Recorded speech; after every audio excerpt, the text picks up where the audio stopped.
초보 티스토리 블로거였던 제가 티스토리 블로그를 운영한 지 45일 만에 저만의 티스토리 글 쓰는 법을 이용하여 하루 30분 정도만 투자해서 1일 1포스팅으로 $130 정도의 수익을 벌었던 티스토리 글 쓰는 방법과 키워드를 찾았던 방법을 알려드리겠습니다.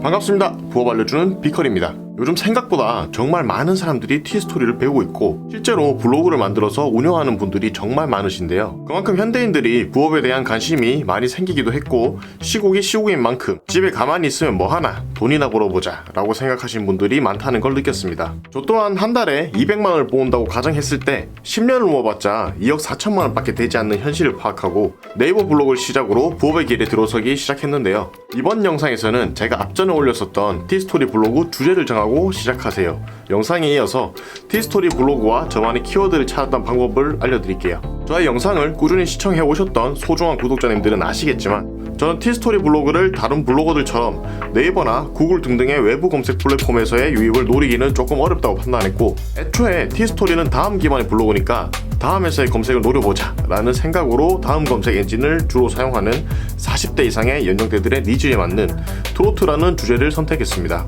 하지만 네이버 블로그는 약 2년 넘게 글을 적어오고 나름 상위 1%라는 등급까지 키워봤지만 티스토리 블로그는 네이버와 방식이 조금 많이 달라서 엄청 적응하기가 힘들었어요. 처음에는 블로그를 만드는 과정이 엄청 간편한 네이버와는 달리 티스토리는 조금 많은 부분을 설정해줘야 돼서 조금 불편했었고요. 블로그는 만들었는데 글쓰기 버튼이 어디 있는지 몰라서 또 한 번 고생하기도 했었죠. 자, 그럼 간단한 소개와 TMI는 여기까지 하고 이제 본격적으로 제가 맨땅에 헤딩해서 스스로 익히고 알아낸 글쓰기 방법에 대해서 알아보도록 할게요. 먼저 네이버가 됐던 티스토리가 됐던 블로그를 운영하는 이유가 수익이 목적이라면 최대한 내 블로그에 들어오는 방문자 수를 많게끔 만들어줘야 하는데요. 티스토리 블로그의 수익은 대부분 광고 클릭을 통해서 일어나기 때문에 최대한 유입을 많이 시켜야 광고를 클릭할 확률도 높아지겠죠. 그렇다면 우리 같은 초보 블로거들이 익혀야 하는 건 키워드에 대한 개념입니다. 키워드란 것은 정말 쉽게 설명하자면 검색자들이 포털 사이트에 검색하고 들어오는 단어라고 생각하면 이해하기가 쉬울 건데요. 이 키워드에 대한 개념을 전혀 모르는 상태에서 아무렇게나 글을 작성하게 된다면 블로그의 성장도 느릴 뿐더러 여러분들의 운영하는 블로그의 방문자 수를 증가시키기는 매우 어려울 거예요. 그렇기 때문에 우리는 첫 번째로 앞전 영상에서 설명했었던 주제를 먼저 설정해야 하고 두 번째로는 티스토리 키워드 찾는 법에 대해서 익히고 마지막 세 번째로는 글 쓰는 방법을 익혀야 합니다. 오늘의 메인 주제는 티스토리 초보자들이 글쓰기를 많이 어려워하시는 것 같아서 티스토리 글 쓰는 것을 메인 주제로 다루어 보고 키워드 관련된 내용은 앞전에 제가 키워드에 대한 설명한 영상이 있는데 나중에 시간이 되신다면 한번 살펴보셔도 좋을 것 같습니다. 키워드 관련 영상이 보기 귀찮거나 시간이 없는 사람들을 위해서 초간단하게 키워드 찾는 방법은 바로 검색창에 내가 타깃한 키워드를 검색해보고 바로 아래쪽에 뜨는 연관 검색어를 활용해서 글을 작성하는 방법이 있는데요. 예를 들어서 정동원을 검색창에 입력해보면 연관 검색어로 정동원 여백, 정동원 노래 모음, 정동원 집, 정동원 팬카페 등등의 검색어가 보이는 걸 볼 수 있죠. 이걸 활용한다면 내가 글을 작성할 소재를 일단 정할 수가 있습니다. 이제 소재를 정했다면 이 키워드를 이용해서 글을 작성해야겠죠. 일단 티스토리 블로그의 글 쓰는 방법은 네이버와 비슷하다면 조금 비슷한 것 같았지만 로직이라던가 제목을 정하는 방법은 조금 많이 달랐어요. 먼저 가장 중요한 제목 부분에서 내가 타깃한 한 키워드를 제일 먼저 적어줍니다.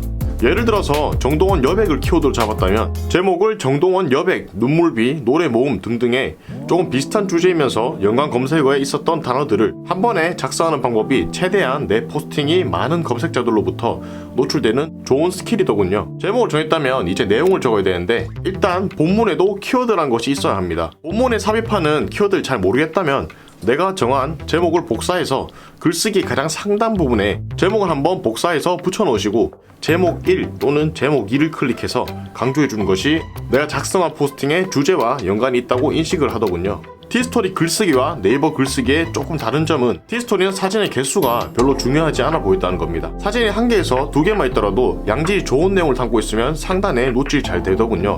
여기서 양질 좋은 포스팅의 기준은 체류 시간을 기준으로 하는 것 같습니다.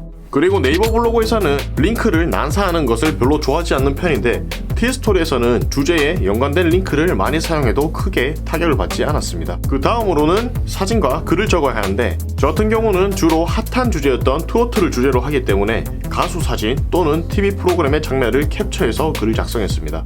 댓글을 살펴보다가 구독자분 중 한 분이 물어보시더라고요.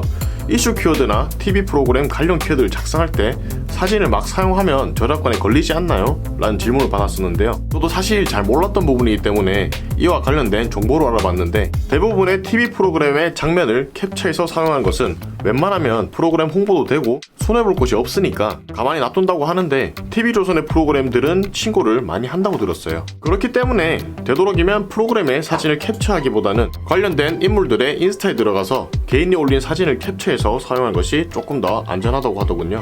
여기서 주의할 점은 스타의 사진을 가져와서 험담을 하거나 안 좋은 내용을 적으면 저작권 신고나 명예훼손 등의 신고가 들어올 수 있으니까 되도록이면 다른 사람의 얼굴 또는 이름을 걸고 글을 작성할 때에는 좋은 내용만 적으시는 걸 추천드립니다. 스타 또는 이슈가 아니라 재테크 같은 무형의 주제를 다루는 사진이 필요하다면 구글에서 내가 원하는 사진의 이미지를 검색하고 도구를 누른 다음에 크리에이터 커먼즈 라이선스의 사진을 검색해서 사용하시면 되겠습니다. 이제 사진을 따왔으면 이제 글을 적어야 될 텐데 저 같은 경우에는 메인 주제가 트로트인데도 불구하고 트로트 프로그램을 단 한 편도 보지 않았습니다. 그렇기 때문에 정말 메인 주제에 대해서 백지 상태에서 글을 적으려니까 너무 힘들 것 같았는데 생각보다 정말 쉽더라고요. 제가 조회수가 정말 잘 나왔던 게시글 몇 개를 뽑아보자면 미스터트롯 탑7들이 촬영한 광고들을 하나씩 글에 담았습니다. 임영웅 CF 광고 몇 개 했을까? 영탁 광고 CF 몇 개? 정동원 광고 CF 11가지 총정리, 이런 식의 제목들을 이용해서 글을 작성했는데 이런 내용들은 조회수가 잘 나오기도 했지만 글을 적기도 정말 편했어요. 전 티스토리 글을 적을 때 주로 유튜브로 관련 내용을 보거나 인터넷 지식 백과사전이라고도 할 수 있는 나무 위키를 검색해서 정보를 얻은 뒤에 저만의 스타일로 풀이하는 방식으로 글을 적었는데요. 나무 위키에 임영웅을 검색해보면 왼쪽 4-4 부분에 CF 및 광고라는 항목을 클릭하면 광고를 진행했었던 기업, 브랜드, 분류와 광고, 종류와 링크까지 너무 친절하게 나와 있습니다. 가수의 광고이다 보니까 CF와 대부분 노래로 되어 있었어요. CF 가사를 쭉 적어두고 영상에 링크를 복사해서 붙여넣기 식으로 글을 작성했습니다. 제가 글을 올렸을 당시에 광고가 11개 정도밖에 되지 않았는데 지금은 꽤나 많아서 이 키워드를 쓰면 조금 힘들 수는 있겠네요. 자, 두 번째 이슈로 TV 프로그램에 방영했었던 인기가 있었던 사람에 대한 내용을 포스팅합니다. 지금은 미스터 트롯 2 관련 내용을 적으면 꽤나 많은 조회수를 얻을 수 있을 것으로 보이는데요. 제가 티스토리 운영을 했을 때는 트롯대전, 트로트의 민족 등등의 트로트 프로그램이 있었는데 레전드 무대라고 불리는 무대들의 사진을 캡처하고 공식 채널에 올라온 유튜브 영상에 링크를 올려서 이 무대와 관련한 인터넷 뉴스 기사를 한번 살펴보고 영상을 간단하게 시청한 뒤 그에 대한 후기를 남기는 형식으로 글을 작성했습니다. 이렇게 이슈나 방송과 관련된 내용을 전혀 모르는 내용이더라도 여러분들의 개인적인 감상평을 적거나 유튜브나 인터넷 기사의 내용들을 읽어보고 나만의 방식으로 요약해서 글을 작성한다면 조금 더 쉽게 글 작성하기가 가능할 거예요. 이처럼 이슈나 스타일 관련된 글을 작성할 때 주의할 점은 비방 또는 명예를 훼손할 만한 글을 피해주는 것과 다른 인터넷 기사의 글을 그대로 카피해서 사용하는 유사한 문서를 피해주는 것이 핵심입니다. 블로그에 대해서 궁금한 점이 있다면 댓글로 질문해주시면 확인한 대로 빠르게 답변 도와드릴게요. 다음 영상에서는 티스토리 블로그 방문자 수 늘리기에서 아주 중요한 외부 트래픽 늘리는 방법에 대해서 알아보겠습니다. 그럼 모두 건강한 모습으로 뵐게요.